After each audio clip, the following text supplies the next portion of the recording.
The top stories of this hour. Estonia accuses Russia of an unprecedentedly brazen airspace violation after 3 military jets entered for 12 minutes. Moscow denied the incursions as NATO monitors rising provocations.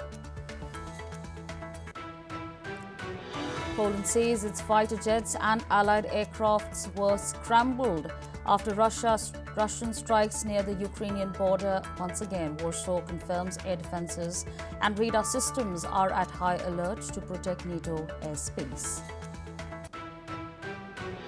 A cyber attack on a service provider cripples check-in and boarding systems at major European airports, including Heathrow, Brussels and Berlin. Operators warn of widespread delays and cancellations as staff switch to manual procedures. In a latest effort to crack down on immigration, U.S. President Donald Trump signs a proclamation imposing $100,000 fee on H-1B visa applicants. This move could deal a significant blow to the tech sector, which relies heavily on skilled workers from India and China. President Volodymyr Zelensky says Russia launched 40 missiles and nearly 600 drones in a massive attack on Ukraine, killing 3 and wounding dozens. He calls it a strategy to terrorize civilians and urges allies for more air defenses and sanctions. Israel says it has expanded operations in Gaza City, pounding what it claims is Hamas infrastructure as residents describe shelling and say they have nowhere to flee. Health officials report 33 Palestinians killed in 24 hours, with hundreds of thousands still sheltering.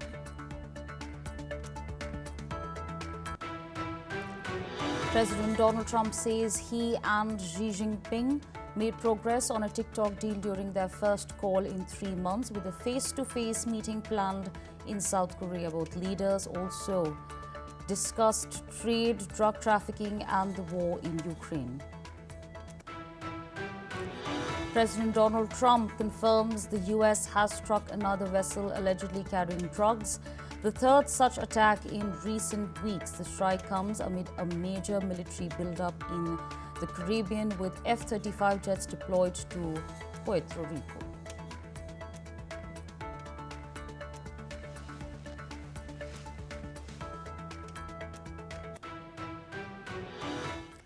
President Volodymyr Zelensky on Saturday said that Russian forces have launched a major drone and missile attack on Ukraine overnight, killing 3 people and injuring dozens. Zelensky said that Russia launched around 580 drones and 40 missiles targeting Ukraine's infrastructure, civilian manufacturing companies and residential areas in different regions across the country. According to the regional officials of central city of Dnipro, a missile with a cluster munition hit a residential apartment building where 1 person was killed and at least 26 people were left injured. Russia appears to have changed its tactics in its air attacks on Ukraine and now launches swarms of hundreds of drones in one strike. Joining us at this point in time is Mr. Keith Vaz, former UK Minister, joining us from London. So thank you so much for your time speaking to us on NewsX World. Like I said, Russia launched a massive overnight attack. 40 missiles and approximately 600 drones have been fired. Would you say Russia has changed its airstrike tactics on Ukraine? And if so, what does this shift imply? Good morning, Asna from London. I don't think this is a shift in tactics. This is what Russia has been doing for a number of months now, pre-Alaska and after Alaska. They're trying to demonstrate that what happened in America is not going to change their mind. Obviously, we were not part of that discussion that took place privately between Donald Trump and Vladimir Putin. And it's at that level that this problem is going to be solved. There was supposed to be a follow-up. No follow-up occurred. Somebody has let the other side down. We don't know who. But as a result of which, Russia is going to continue to do what Russia has done throughout this conflict, send in its drones into Ukraine. And every time something happens, of course, the Ukrainians get very concerned about it because they were promised certain things, I believe, which have not been delivered. So this is going to continue, and the air war, if you like, is not going to stop. It's going to continue, and that is why it is absolutely vital that there is some kind of further discussions. The next set of discussions was going to be with Zelensky and Putin. That was the next timetable, which has not taken place. So somewhere along the line, someone has misled somebody else, and it needs to be resolved. Absolutely. I request you to stay on with us. We, in fact, have some more news coming in. The Trump administration has announced a new executive order imposing a $100,000 annual fee on companies sponsoring foreign skilled workers under the H-1B visa program, a move that could in fact significantly impact the U.S. technology sector. The H-1B visa allows U.S. employers to hire foreign professionals in specialized fields such as engineering, science, and IT. The United States issued 85,000 of these visas annually, with nearly 75% of them being awarded to Indian nationals. The new fee applies for each year of the visa's duration, which can be up to 6 years. The order takes effect Sunday and may be extended beyond its initial one-year term. The Department of Homeland Security has been granted authority to exempt certain individuals, companies, or industries from the new fee, though exemptions criteria has not been put out. JP Morgan's outside Immigration Council strongly advised H-1B visa holders inside the U.S. to remain in the country and avoid international travel until further notice. In fact, employees currently outside the U.S. have been urged to return before the deadline on September 21st to avoid complications. Meanwhile, Microsoft issued a similar advisory to its global workforce. The company strongly recommended that H-1B and H-4 visa holders return to the U.S. immediately and stay in the country until further clarification is issued. Employees were cautioned about travel disruptions and legal uncertainty stemming from the new visa fee. Amazon echoed the concerns in a note seen by Reuters, advising H-1B and H-4 visa holders to return to the U.S. before September 21st deadline. The company also instructed those already in the country to remain in the U.S. for the time being. Still with us in the broadcast is Mr. Keith Vaz. Sir, I'd like to understand from you, Microsoft, Amazon, Meta, JP Morgan have all rolled out advisories for employees following the H-1B order. Will this move cause more harm to the U.S. than good? What is your assessment? It would cause immense harm to the United States of America because they need these skilled workers, because these great American companies in Silicon Valley are powered by Indians. And therefore, the foreign nationals who have legitimately got their visas, these companies that have acted within the law, are now being given a deadline of a few hours, if you total it up, to try and tell their workers that they are going to have to leave. There are going to be no new visas. And if you don't stay in the country, if you're out, say you're visiting parents in Mumbai, you have to book your ticket and come back. This is just causing, of course, chaos for these industries, chaos to the immigration system. Anyone who's tried to go to America recently will know that the officers now ask even longer questions, and chaos, I'm afraid, to Indo-British relations. What is the message coming out of all this? How can it be in America's interest to do this? They did this recently to the South Koreans, and ICE moved in to remove a lot of South Korean workers. What is the point of this drama? How is that going to restore confidence in the American system? I don't understand, is the answer to this, why President Trump is doing this, other than creating another story and more drama. Madness, if you ask me.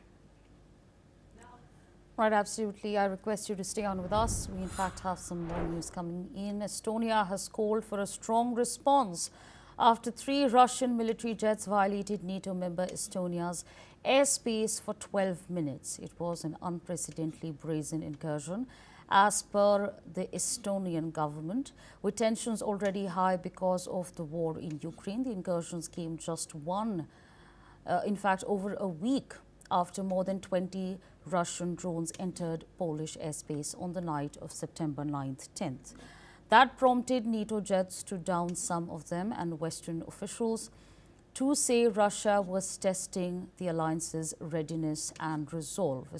Estonian Prime Minister Kristen Michael has said that his country has decided to ask NATO to open consultations under Article 4 of the alliance's treaty, and that the Russian jets flew around 9 kilometers into NATO airspace before Italian F-35s currently stationed at a base in Estonia pushed them out.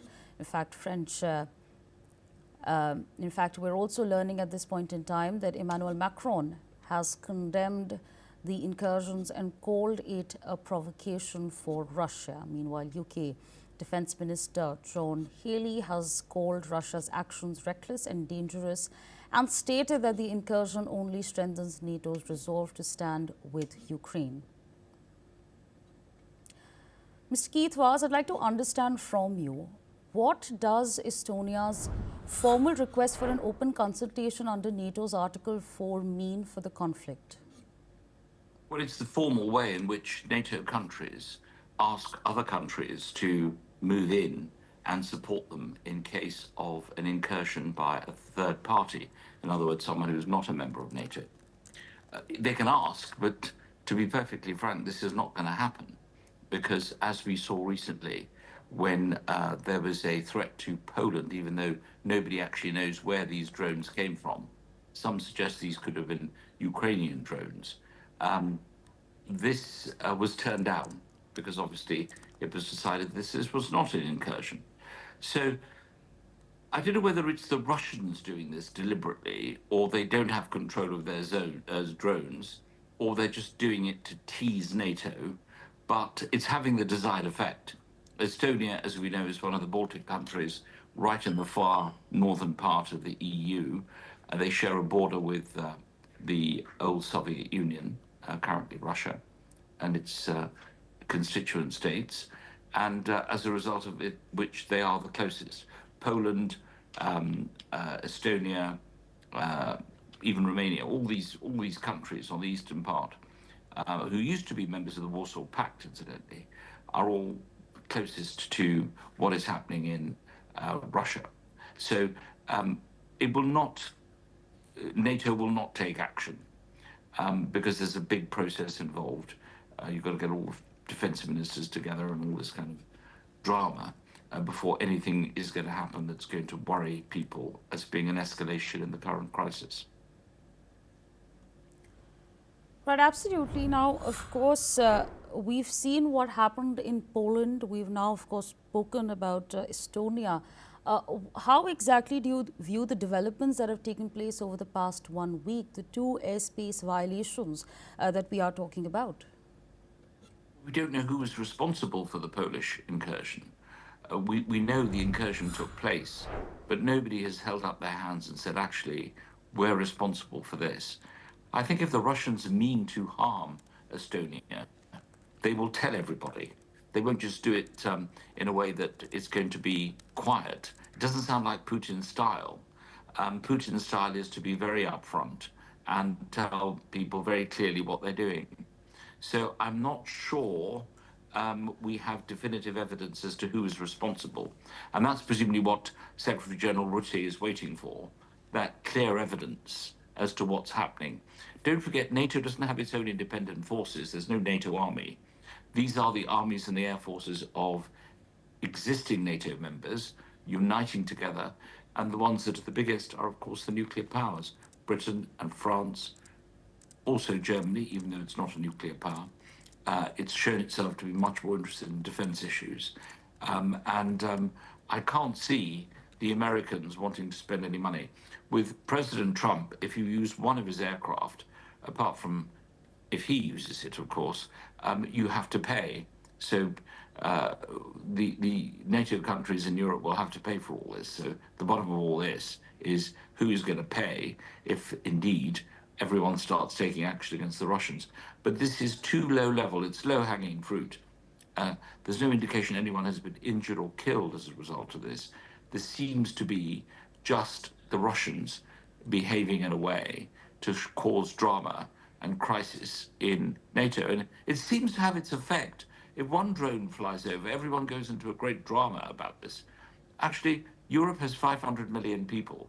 They should behave like a superpower and behave as people who are not going to be worried about a few drones here and there.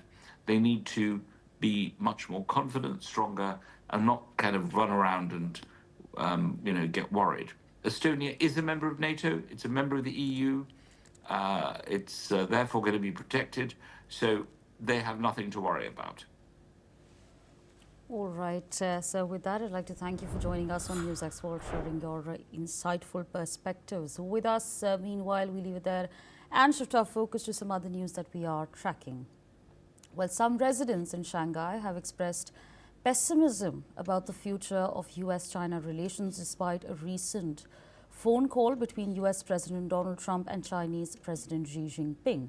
The call, which took place on Friday, centered around an agreement of on the future of TikTok's US operations. In fact, Trump announced on Truth Social that the conversation was productive and that he appreciated Xi's approval of a deal that would see TikTok's US business sold to a group of American investors. TikTok, owned by the Chinese tech giant ByteDance, had previously been told to sell its US operations or face a potential shutdown, while Trump had initially set a deadline for TikTok's had in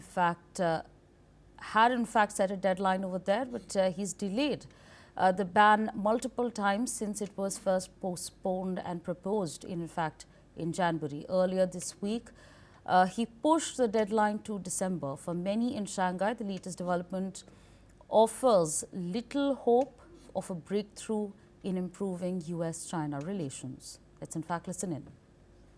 我觉得就是从长远来看，我并不觉得美国这个想要共赢的这个是真的，因为我觉得他种种行为上来说，就是我觉得他是想做这个老大的，所以我觉得他就是会在很多地方就是给中国使小绊子，然后我们中国的话是希望是自强，所以我们做出的一些反应都是因为不得不做，对我们并不会去惹事，但我们也不怕事，对我是这样看的。对，所以我觉得美国就是他就是嘴巴上说一套，但是他背地里做的又有点不一样，所以我觉得是这样的。我也不算特别关注吧。那个就我自己来说，我可能以后会想去留学嘛。那么我肯定希望这个两国关系是越来越好的。但是可能目前的话，我觉得可能多数人比较悲观吧。我觉得最近好像老百姓的情绪也比较抵触美国人，就不管之前是疫情的关系，还有经济战，然后也听说美国人有可能也会有排挤中国人、华人，但是我觉得大家应该还是要多看看好的一方面。虽然就是媒体有一些报道出来不太好的新闻，但是我相信作为每天的这个日常的生活来说，还是有很多好的两国之间的，不管是旅游啊，还有其他的一些人跟人之间的一些友好关系，所以还是希望大家有抱积极的、乐观的态度。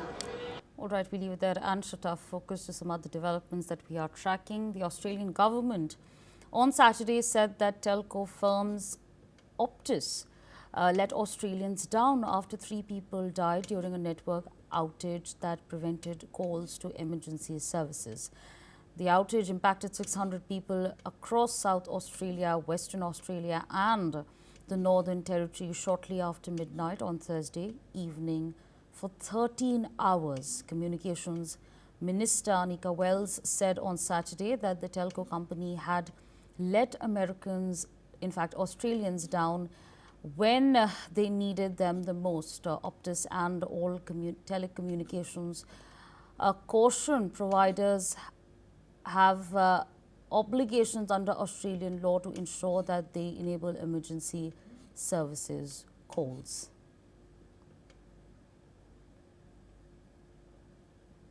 Moving on, a major cyber attack targeting a third-party service provider has caused widespread disruptions across several European airports, including London's Heathrow, Brussels and Berlin airport. Authorities have confirmed the attack impacted critical systems used for check-ins and boarding operations, forcing airports to revert to manual procedures. Brussels airport said the incident has rendered automated systems leading to a significant delay and flight cancellations. In a statement, Brussels Airport warned passengers that the situation is ongoing and urged travellers with scheduled flights to check with their airlines before arriving at the airport. Heathrow Airport also acknowledged delays caused by what it described as a technical issue at a third-party supplier without naming the affected services.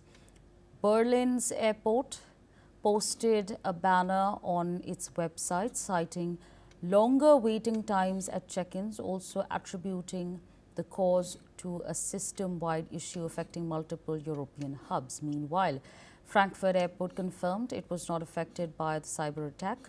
The unnamed service provider is reportedly working to resolve the issue, but no timeline has been given for full system restoration. Authorities have yet to reveal the origin of the cyber attack or confirm if ransomware was involved or not. All right, shifting our focus, dozens of film and television writers have taken to streets in Manhattan protesting Disney's suspension of talk show host Jimmy Kimmel and what they call unconstitutional efforts to silence critical media voices by US President Donald Trump.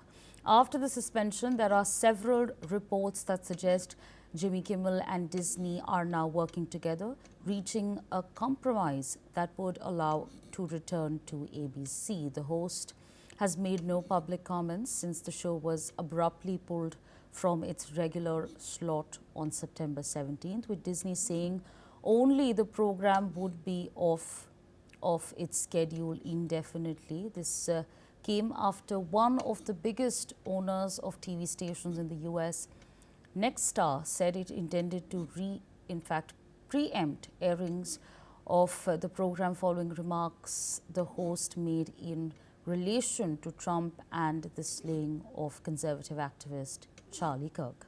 Speaking in support of Kimmel, comedian Katie Griffin said that it's a free speech issue. Griffin herself ended up in hot water in 2017 when she posed for a photo shoot carrying what seemed to be, in fact, a severed head of President Donald Trump. Listen into what Katie had to say.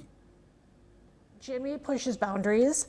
All the late night hosts do because it's their job. The way that we look at comedy is the way we consume popular culture, serious moments in the culture. And so as a comedian, I do believe it's a free speech issue. And I think whether or not you agree with Jimmy's comments or think his jokes are funny, we should all be in agreement, and the Supreme Court agrees, that it is covered under the First Amendment. Well, this is all we have time for. We will continue to bring you more updates from across the world.